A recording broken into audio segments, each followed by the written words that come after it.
Hello and welcome to literary synopsis. तो दोस्तों, आज का हमारा टॉपिक है फिलिप लार्किन का एक बहुत ही छोटा सा पोएम जिसका नाम है वाटर। तो आज हम लोग इस पोएम को लाइन बाय लाइन डिस्कस करेंगे एंड इस वीडियो का नोट्स आपको डिस्क्रिप्शन बॉक्स में मिल जाएगा। तो चलिए अब इस वीडियो को शुरू करते हैं। तो दोस्तों, इस पोएम को स्टार्ट करने से पहले हम लोग फिलिप लार्किन के बारे में जान लेते हैं। तो फिलिप लार्किन एक इंग्लिश पोएट, नोवेलिस्ट और लाइब्रेरियन थे। अब 1945 में फिलिप लार्किन ने अपना first book of poetry publish करवाया था जिसका नाम है द नॉर्थ शिप। एंड फिर 1955 में यानी कि 10 साल के बाद इन्होंने अपना second book of poetry publish करवाया था जिसका नाम है द लेस डिसीव्ड। इसके बाद फिलिप लार्किन काफ़ी ज़्यादा फेमस हो गए थे। अब फिलिप लार्किन का जो स्टार्टिंग फेज़ का पोएट्री था वो W.B. ईट्स और T.S. एलियट से काफ़ी ज़्यादा इन्फ्लुएंस्ड था, लेकिन फिर बाद में ये थॉमस हार्डी से काफ़ी ज़्यादा इन्फ्लुएंस्ड हो गए थे एंड इन्होंने काफ़ी मैच्योर पोएट्री लिखना शुरू कर दिया था।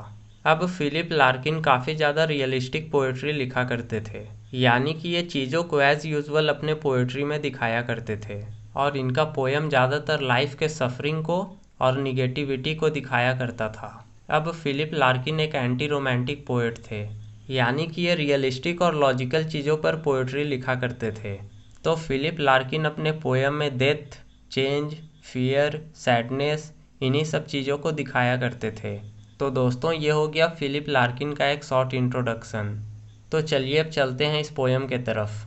अब इस पोएम का टाइटल है वाटर, जो कि खुद में एक प्योरेस्ट सब्सटेंस है और वाटर हम सब का बेसिक नीड भी है।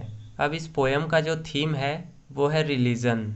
अब ये पूरा पोएम एक लॉन्ग मेटाफर है जिसमें रिलीजियस चीज़ों को वाटर इमेजरी से कंपेयर किया गया है एंड इस पोएम में फर्स्ट पर्सन का यूज़ हुआ है, यानी कि आई का यूज़ किया गया है। तो दोस्तों, फिलिप लार्किन थोड़े नास्तिक टाइप के इंसान थे, यानी कि वो गॉड के एग्जिस्टेंस पे विश्वास नहीं करते थे।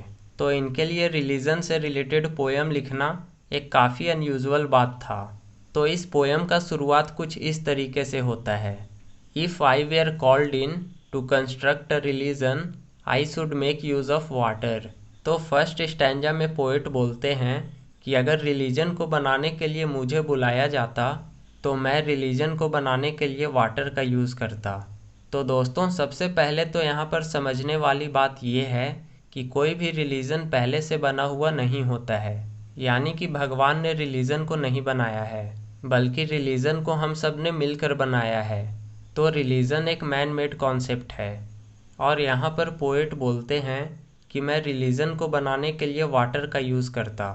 तो रिलीजन को बनाने के लिए पोएट वाटर का यूज़ इसलिए करना चाहते हैं क्योंकि वाटर हम सब का एक बेसिक नीड है एंड जो वाटर है वो हम सब को एक दूसरे से जोड़ता है और वाटर को हर एक रिलीजन में काफ़ी ज़्यादा पवित्र माना जाता है। जैसे कि क्रिश्चियनिटी में बच्चों को बैप्टाइज किया जाता है, यानी कि कम्प्लीटली पानी में डुबोया जाता है for their purification and to make them Christian.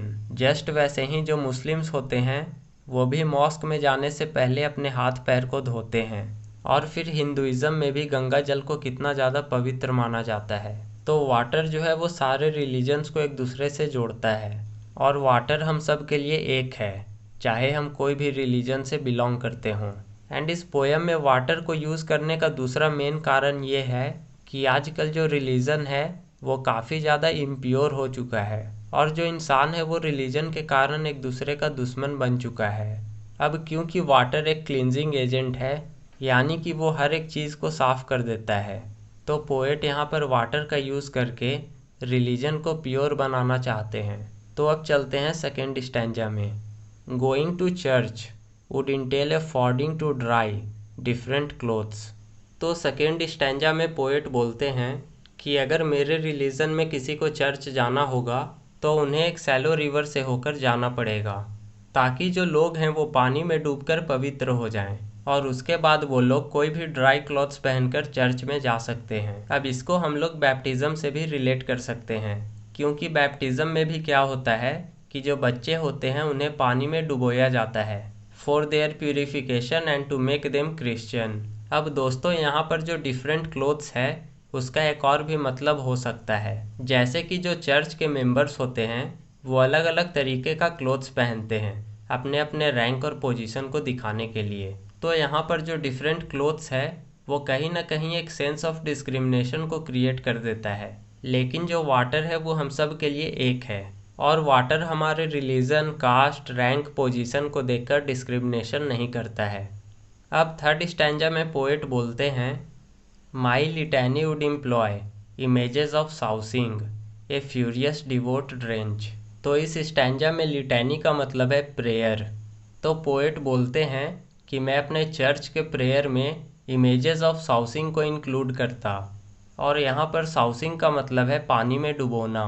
तो पोएट यहाँ पर एक्ट ऑफ बैप्टिज्म को दिखाते हैं।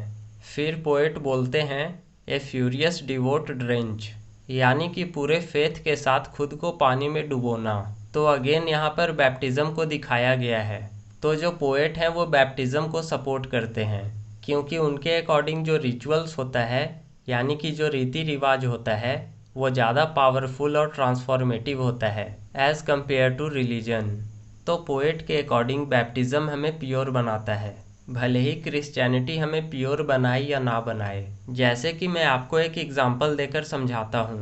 तो बहुत सारे लोग पूजा करने से पहले गंगा नदी में नहाते हैं। तो भले ही हम पूजा करने से पवित्र बने या ना बने, लेकिन हम गंगा नदी में नहाकर पवित्र जरूर हो जाएंगे। तो इसीलिए पोएट बोलते हैं कि जो रिचुअल्स होता है वो रिलीजन से ज़्यादा पावरफुल होता है। तो अब चलते हैं लास्ट स्टैंजा में। And I should raise in the east a glass of water where any angled light would congregate endlessly. तो इस स्टैंजा में पोएट बोलते हैं कि मैं एक ग्लास ऑफ वाटर को ईस्ट के डायरेक्शन में उठाऊंगा। तो पोएट ने यहाँ पर ईस्ट डायरेक्शन को इसलिए लिया है क्योंकि ज़्यादातर जो रिलीजन है वो ईस्टर्न कंट्रीज से ही ओरिजिनेट हुआ है। तो इसीलिए पोएट एक ग्लास ऑफ वाटर को ईस्ट के डायरेक्शन में रखना चाहते हैं। फिर आगे पोएट बोलते हैं where any angled light would congregate endlessly. तो दोस्तों, आप लोगों ने साइंस में रिफ्रैक्शन ऑफ लाइट तो पढ़ा ही होगा। तो जो पानी होता है वो कॉन्वेक्स लेंस के जैसा काम करता है, यानी कि वो लाइट को कन्वर्ज करता है।